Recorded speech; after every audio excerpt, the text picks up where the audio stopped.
Mes chers amis, bonjour. Alors comme vous le savez depuis la nuit des temps, les événements se retrouvent toujours dans la paracha.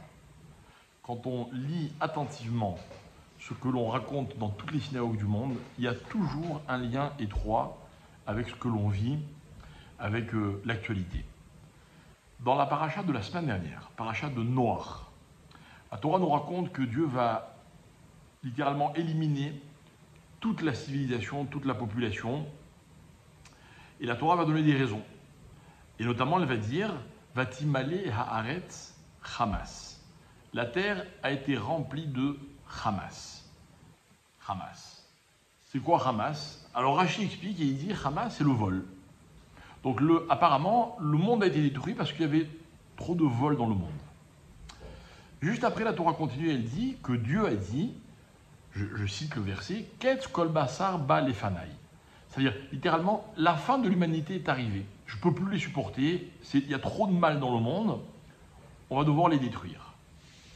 Ketz kol basar, et Rashi, toujours le même Rashi, explique qu'en fait, il y avait dans le monde trop d'immoralité et trop d'idolâtrie. Donc on a le vol, l'immoralité, l'idolâtrie. Mais que veulent dire? Quel rapport entre ces trois notions? D'accord? C'est qu'est-ce qu'elles cachent en profondeur? Je saute quelques versets pour arriver à la paracha que nous allons lire demain, enfin ce Shabbat prochain, dans toutes les synagogues, qui est la paracha de Lech Lecha. Dans la paracha de Lech Lecha, la Torah raconte l'histoire d'Abraham, qui va partir d'un endroit, arriver ailleurs, il y a des guerres, etc. Dieu lui fait des promesses, et Abraham est triste, et il dit à Dieu, mais j'ai pas de descendants. Donc tout ce que tu me promets, à quoi ça va me servir? Là-dessus, la Torah nous raconte que Sarah, l'épouse d'Abraham, propose à Abraham d'épouser sa servante afin qu'ensemble ils aient un enfant, pour qu'Abraham ait une descendance.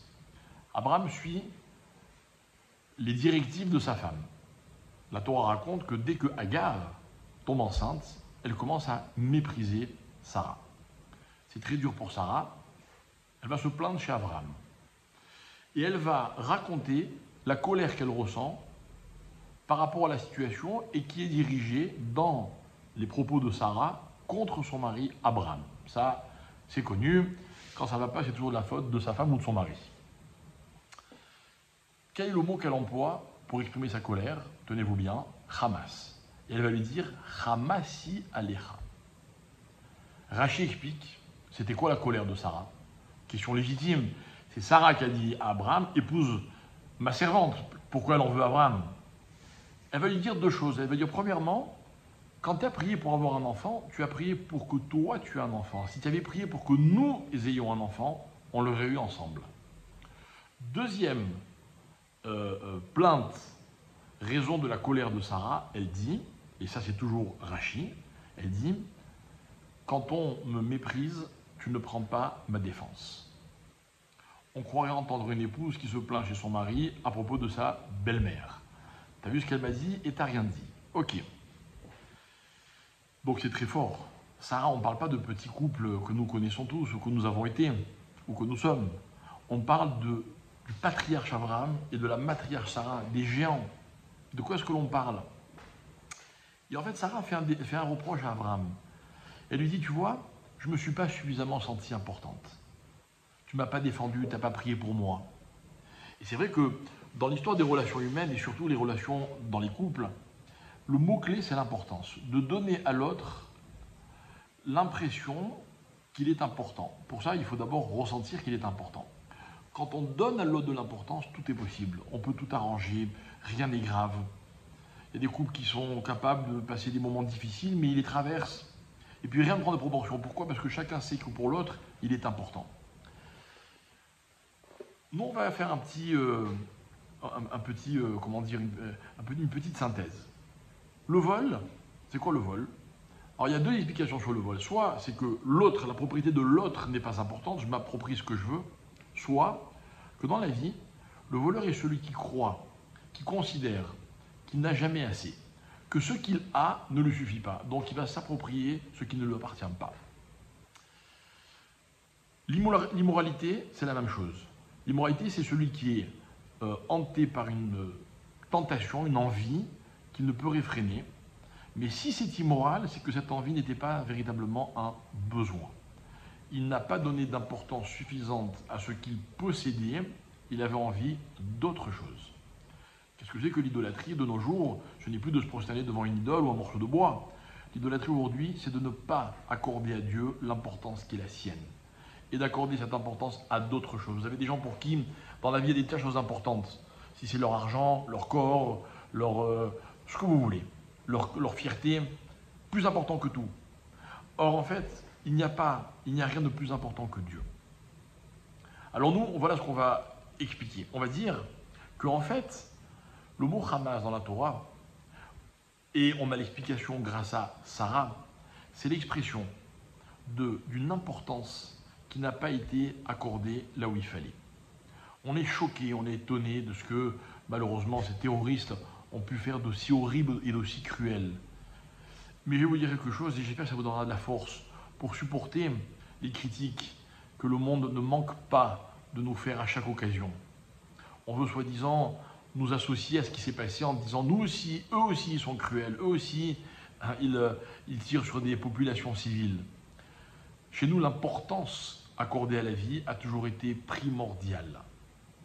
L'importance de ce qu'on appelle en hébreu Tselem Enoch ou Tselem Elohim, c'est l'image de l'homme, l'image de Dieu. Ça a été pour nous toujours un fondement. Malheureusement, on a affaire à des hommes pour qui la vie n'est pas importante, pour qui l'image de l'homme ou l'image de Dieu n'est pas importante. Donc on peut faire n'importe quoi avec autrui. Nous, on n'a jamais fait n'importe quoi, même pas avec nos ennemis. On se défend, des fois c'est nécessaire, mais on sait rester nous-mêmes. Ça a été la grande force, toujours, du peuple juif. Et aujourd'hui encore plus que jamais. Ça, mes chers amis, c'est la définition que la Torah donne au mot Hamas. Ce Hamas, il faut lutter contre l'idée que je viens de vous expliquer. Et je terminerai en disant, en vous rappelant ce midrash incroyable dans lequel on nous raconte que lorsque Dieu est venu dire à Noé, viens, monte dans l'arche, je vais te sauver. Noé a dit non, je ne veux pas monter, moi aussi je mérite de mourir comme les autres. Et Dieu lui demande, mais qu'est-ce que tu as fait? Tu n'as rien fait toi? Il dit, si, j'ai pas prié pour eux.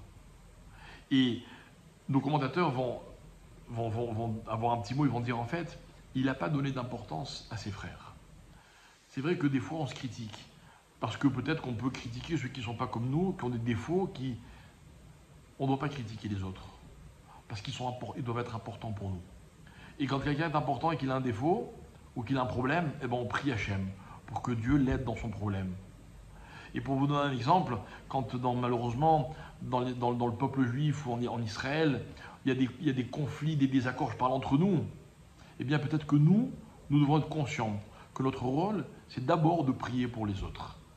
Alors peut-être que ça n'a pas été fait suffisamment, peut-être que c'est à cause de ça que ce concept qui s'appelle Hamas s'est attaqué à nous, mais comme je l'ai déjà dit, je le répète, si on montre à Hachem qu'on a compris le message, et qu'aujourd'hui, vraiment, ce qui ressort de tout ça, c'est que chaque juif est important pour tous les autres juifs.